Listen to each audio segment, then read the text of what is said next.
Okay, we're looking at the second year Stats and Mechanics textbook, and we're on exercise 8D, which is on differentiating vectors. We're looking at question 4, and this is an exam question, so that's a good one. So it sort of tells us the standard we're trying to get to, and also the fact that we know how many marks each part is worth sort of is a good guide for how hard it should be or how long it should take. Okay, so find the speed of p when t is 2, and I'm given the position vector. So there's where my differentiating comes in. So probably question 4. Okay, so I want the velocity. We'll think about why it says speed in a second.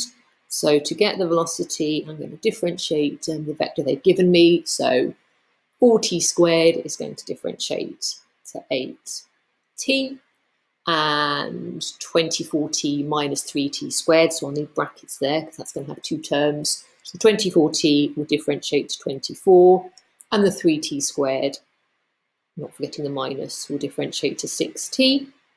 Okay, so when t is 2, you can just substitute t is 2 into that. So if t is 2, that's 16i, and if t is 2, that's 24 take away 12, so that's 12j.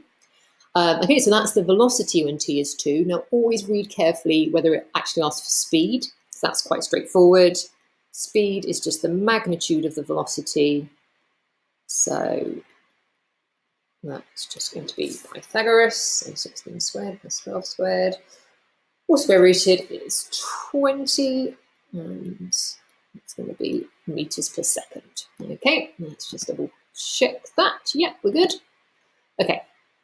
All right, so part B, show the acceleration of p as a constant and find the magnitude. Okay, so basically I think if we find the acceleration, we should then be able to see that it is constant. So acceleration is the velocity differentiated. So I'm looking back to this. So 8t I is just going to differentiate to 8. So we're differentiating with respect to t here. So I and j aren't sort of variables to be differentiated. There are 2 vectors. So if my j component 24 is going to differentiate to nothing. Minus 6t is just going to differentiate to minus 6. Okay, so that is going to be constant. It was a show that question, so let's just make sure we're clear why. So it's constant acceleration as vector A is not dependent on time. So we might actually need to refer to that. It might be enough just to have got that vector, but let's just be really clear. So it's not dependent upon t. Okay. So show that it's a constant and find the magnitude. Okay, so that's fine. So there isn't a special word for magnitude of acceleration, but really they're just asking us to do the same thing that we did for velocity to speed in part A. So magnitude of vector A is square root of 8 squared.